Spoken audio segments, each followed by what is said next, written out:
Na década de 1960, o Santos conquistou os seus maiores títulos e se tornou um dos maiores times de futebol do mundo. Foram 8 estaduais, 6 brasileiros, 3 torneios Rio-São Paulo e os principais, 2 Libertadores e 2 Mundiais em 62 e 63. Eu já contei aqui no canal a história do Bi da Libertadores em 62 e 63, vencendo o Peñarol e o Boca Juniors respectivamente. O Santos se tornou o primeiro time brasileiro a ganhar 2 Libertadores e a ganhar do Boca na Bomboneira. Na semifinal de 63, eliminou o Botafogo de Garrincha, um dos melhores times do mundo naquele momento. Agora vamos para o outro lado da história, as derrotas do Santos na década de 60. Em 64 e em 65, o Santos foi eliminado nas semifinais da Libertadores, para o Independiente da Argentina e o Peñarol do Uruguai, respectivamente, com arbitragens bem suspeitas, para não falar o termo roubado. Diante desses fatos, o Santos não disputou as edições de 66, 67, 68 e 69. E hoje eu vou contar para vocês um pouco sobre esse período. O porquê do Santos não ter disputado essas edições de Libertadores. A Libertadores começou a ser disputada no ano de 1960. Porque lá na Europa já existia um torneio parecido, que reunia os principais campeões das principais ligas europeias, o que hoje conhecemos como Liga dos Campeões da Europa. Então a Confederação Sul-Americana decidiu criar um torneio igual, reunindo os campeões da América do Sul. E apenas os campeões mesmo. Lá no início, somente o campeão nacional disputava esse torneio continental. Depois se expandiu para o campeão e o vice. E no final do ano tinha a cereja do bolo, o torneio intercontinental, entre o campeão sul-americano e o campeão europeu. Aquele que o Santos ganhou do Milan e do Benfica. O Santos começou a fazer excursões pelo mundo em 1959, jogando contra as principais equipes da Europa, da Ásia e também da África. Após o título mundial da seleção brasileira em 1958 na Suécia, qualquer lugar que o Pelé fosse, todos queriam vê-lo de perto. Então eu nem preciso dizer o quanto essas excursões fizeram sucesso, né? E o Santos decidiu continuar viajando pelo mundo na década de 60, já que recebia em dólar para fazer essas viagens, jogar esses amistosos e torneios mundo afora. Guardem essa informação, que ela é bastante importante. Vocês já ouviram aquela expressão no futebol? Treino é treino, jogo é jogo. Pois é, isso também é importante para a gente entender o porquê do Santos abandonar a Libertadores na década de 60. Acontece que os jogos amistosos eram mais tranquilos de se jogar.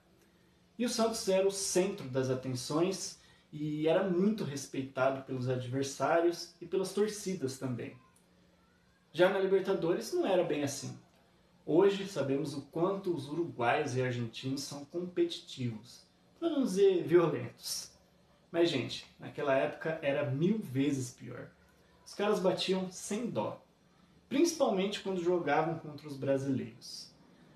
O Santos de Pelé e o Botafogo de Garrincha, por exemplo. Porque não tinha outra forma de pará-los se não fosse batendo. Acho que vocês já entenderam os dois principais pontos da história, né? O dinheiro, que era pago em dólar para jogar na Europa, e a violência dos sul-americanos. Esses foram os principais motivos do Santos ter deixado de jogar a Libertadores a partir de 1966. Vamos combinar também que a Libertadores não tinha naquela época o mesmo prestígio que tem hoje, tá bom? Era um torneio ruim de se jogar. Além da violência, tinham gramados ruins, torcidas adversárias hostis e roubos descarados da arbitragem, ajudando sempre os argentinos e uruguaios.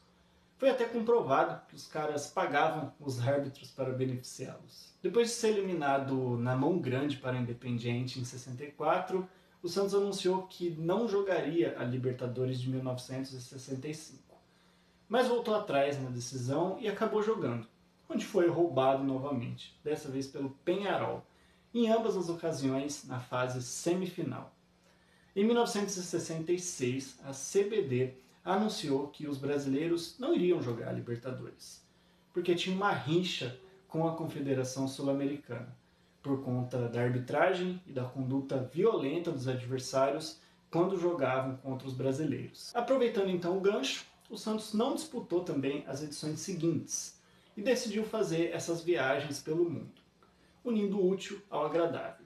Seus jogadores não iriam apanhar em campo e o Santos iria receber em dólar, sendo que na Libertadores a renda era toda do time mandante e, obviamente, não tinham as premiações que se tem hoje em dia. A gente pode ficar pensando, se o Santos tivesse disputado todas as Libertadores que se recusou a disputar, provavelmente teria muito mais do que os 3 títulos que tem atualmente.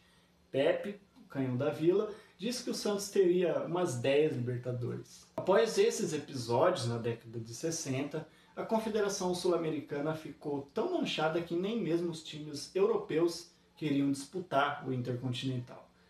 Na década de 70, por exemplo, 7 campeões europeus se recusaram a jogar contra os sul-americanos. Só na década de 80, a UEFA meio que obrigou os europeus a irem até o Japão disputar o Mundial. Torneio esse que os europeus nunca deram muita bola, em parte por ser disputado no final do ano, época em que a temporada europeia está no seu auge. Já nós, sul-americanos, tratamos o Mundial como a maior glória que um time pode alcançar. Além das Libertadores de 62 e 63, o Santos ganhou mais uma em 2011 e teve ainda 2 vices, em 2003 para o Boca e em 2020 para o Palmeiras. Obviamente não tem como saber se o Santos venceria algumas das edições que não disputou, 66 a 69. Mas tinha grandes possibilidades por ter um time muito forte. A resposta para essa pergunta vai ficar somente na nossa imaginação. Será que o Santos de Pelé poderia ter ganhado bem mais do que as 2 Libertadores que ganhou?